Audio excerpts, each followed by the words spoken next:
Okay, let's dive right in. Welcome to This Explainer. Today, we're taking a really structured look into one of the absolute most critical frameworks in manufacturing right now. Ever wonder how the world's top organizations consistently deliver highly complex products without totally derailing their timelines or budgets? Well, let's find out. Picture this. You're developing a brand new product. You've poured months into engineering, tooling, the whole shebang, only to discover right at the finish line that it fundamentally fails to meet your customers' expectations. It is a terrifying scenario for any manufacturer, and it really highlights the massive stakes of a product launch. Because look, product failure, it's not just a minor inconvenience. It equals deeply frustrated customers, massive financial losses, and development time that you are literally never getting back. This incredibly high cost of failure is exactly why having a bulletproof product development blueprint is absolutely critical. You can't just cross your fingers and hope for the best. You need a system. So here is our roadmap for the explainer today. We'll start with the cost of failure, then demystify APQP, break down its 5 phases, look at building your APQP checklist, and finally wrap up with overcoming implementation challenges. All right, Section 1, the cost of failure. Check out this staggering statistic from the Automotive Industry Action Group. In their Cost of Poor Quality Guide, they note that most companies typically waste up to 35% of their operating budgets doing things less efficiently than possible. I mean, 35%.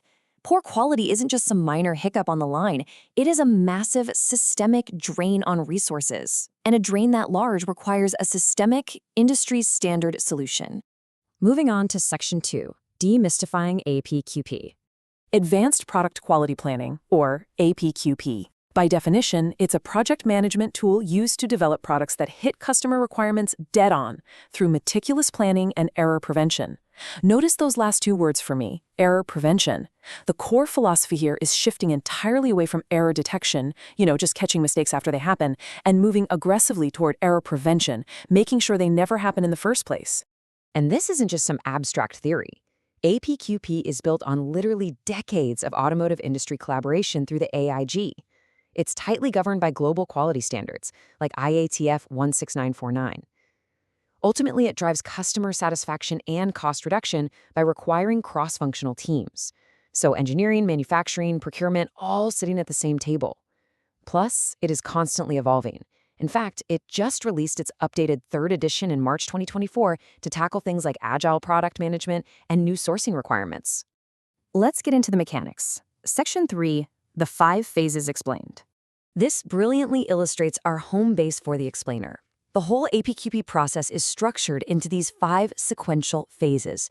We move from planning and defining the program to designing the product, designing the process, validating both of those, and finally assessing feedback. Let's look at what actually happens inside each of these steps. Starting with Phase 1.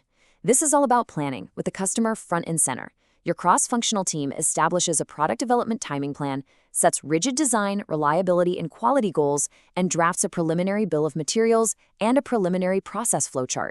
Why does this matter so much? Because securing that management support and aligning on goals right out of the gate prevents catastrophic, super expensive misalignments later on. Then we roll into Phase 2, product design and development. Now, a quick aside. This mainly applies if your organization is actually responsible for designing the product. Here, the team finalizes the bill of materials and product drawings, but the real heavyweight here is the design failure mode and effects analysis, the DFMEA, alongside the prototype control plan. Because catching a design flaw here on paper or in a prototype is infinitely cheaper than discovering it once you're on the assembly line. So the crucial point is, once your product is beautifully designed, you have to build a foolproof system to actually manufacture it. That's Phase 3, process design and development. The outputs here are things like a process flow diagram, a process failure mode and effects analysis, or PFMA, and clear workstation instructions. You are effectively building a comprehensive system to guarantee this product is built perfectly every single time. Next up is Phase 4, product and process validation. Think of this as the ultimate proving ground. The team executes a significant production run to see if the process actually holds up at scale. They gather preliminary process capability study results and finalize the production control plan. But most importantly, this is where the customer actually validates that your manufacturing process produces the product exactly as intended. And finally, Phase 5, feedback, assessment, and corrective actions. Now here is a really surprising fact for you. Phase 5 isn't actually just the final step you tack on at the end of the project. No way. It's a continuous loop that runs from the absolute start to the finish of the entire program. It's there to ensure constant course correction, applying countermeasures, and updating lessons learned the entire time.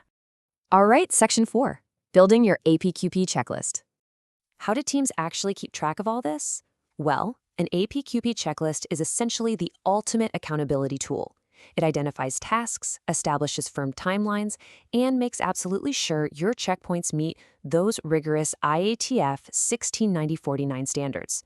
It ensures that cross-functional teams simply don't miss a single step across any of the 5 phases we just talked about. To put that into perspective, let's impartially compare how this works in the real world.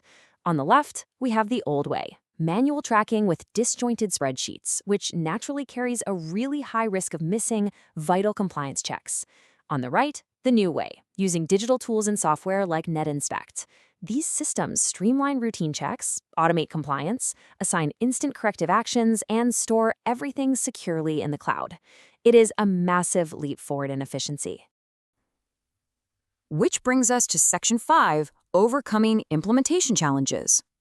Because let's be real, even with a great blueprint, putting it into practice across an entire supply chain comes with hurdles. You might hit a lack of management support, maybe your team has insufficient knowledge of APQP processes, or you run into incredibly complex coordination issues with stakeholders. And of course, inadequate resource allocation and a lack of standardization can derail even the best plans. But here is the fix. Overcoming these roadblocks requires proactive strategies. We're talking proper planning, crystal clear communication, utilizing those digital templates we mentioned, and most importantly, empowering a dedicated product quality planning team. That's how you create an environment where issues are flagged early on. If you're wondering how to get your team up to speed, consider this number, 60. For literally just a $60 member investment in the AIG APQP 3rd edition manual, an organization can access the latest agile product management strategies. Think about that return on investment. $60 to empower your team with the blueprint to prevent multi-million-dollar production failures. So I'll leave you with this.